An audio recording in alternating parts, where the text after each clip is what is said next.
Everyone, তোমরা দেখো আমি পরীক্ষা দিয়ে আসার পর দেখছি যে পেঁয়াজ কাটতে বসেছে মা। এই দেখো এতগুলো পেঁয়াজ কাটাও হয়ে গেছে। আর সামনে গাজর রাখা হয়েছে, এগুলো আমি কাটবো। গাজর, ক্যাপসিকাম, বিম, আরও যা যা আছে। আর এখানে মাংস ম্যারিনেট করে রাখা হয়ে গেছে, ফ্রিজে মাংস ম্যারিনেট করে রাখা হয়েছে। তো এখন এখানে এই যে মাংসটাকে ভেজে নেওয়া হচ্ছে, ফ্রাইড রাইসে ছোটো ছোটো করে মাংস পিস দেওয়া হবে বলে। আর এইদিকে আমাদের ইয়েও করা হয়ে গেছে, চিংড়ি মাছ ভাজা হয়ে গেছে। আর এখন একটা মশলা বানাচ্ছি বলে এইসব কিছু দিয়ে এখন শুকনো তেলে শুকনো কড়াইয়ের মধ্যে নাড়াচাড়া করতে হবে। এখানে মাংস বসিয়ে দেওয়া হয়েছে সিদ্ধ হওয়ার জন্য, আর এটাকে হালকা করে ঢেকে দেওয়া হলো। আর এখানে ক্যাপসিকাম হবে, তারপরে গাজর হবে। আর এখানে এই যে মাংসগুলোকে করে রেখেছি, ভেজে রেখেছি মাংস। এই যে এখানে চিকেন কষা হয়ে গেছে, আর মা টেস্ট করার জন্য একটা লেগ পিসও দিয়ে দিয়েছে আমাকে। তো সফটই নরমই হয়েছে, এই যে টেনে ছেড়াই যাচ্ছে। তো টেস্ট করা যাক।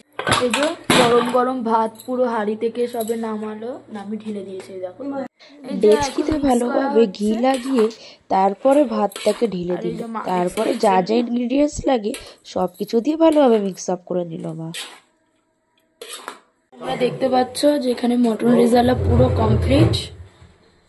এবার এখন স্যালাডের জন্য শসাটাকে কেটে নেব, শসা, পেঁয়াজ, লঙ্কা। আগে শসাটা কেটে, এরপরে শসা, লঙ্কা, পেঁয়াজ যা যা স্যালাডে লাগে সবকিছু সুন্দর করে সাজিয়ে তারপরে দুপুরে খাওয়ার জন্য বা ভালো করে পরিবেশন করে দিল আমাদের।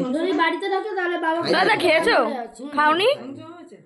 খাবার শেষের পর দাদার পাটিতে চাটনি আর পাঁপড় দিয়ে দেওয়া হলো। তারপর দাদাকে জিজ্ঞেস করলো কেমন হয়েছে দাদা, বললো ভালোই হয়েছে।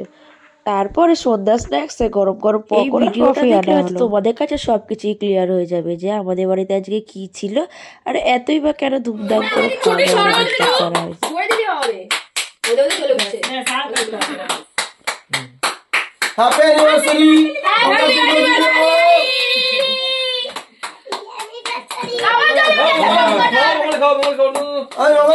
জয়েন্ট ফ্যামিলিতে সবাই মিলেমিশে থাকারই হয়তো এটাই একটা সুবিধা আর সব থেকে ভালো মজাদায়ক, যে কোনো অনুষ্ঠানে সব ভাই বোনরা সবাই একসাথে হওয়া যায়।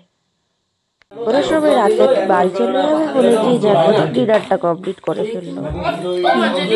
আবার অ্যানিভার্সারিতে এত সুন্দরভাবে সারা দিন রাত কাটালাম, তো তোমাদের সাথেও সেগুলোকে তুলে ধরলাম। আর তার যারা যারা আমার চ্যানেলটা নতুন আছে ইউটিউব চ্যানেলে, তারা সাবস্ক্রাইব করতে ভুলো না। আর বাকিরা লাইক, কমেন্ট অ্যান্ড শেয়ার অনেক অনেক করো, যাতে তোমাদের ভালোবাসা আমার অবধি বা আমার চ্যানেল অবধি পৌঁছে যায়। তো তোমাদের সাথে এইটুকু শেয়ার করলাম, দেখা হবে আবার নেক্সট কোনো ব্লগে। টাটা।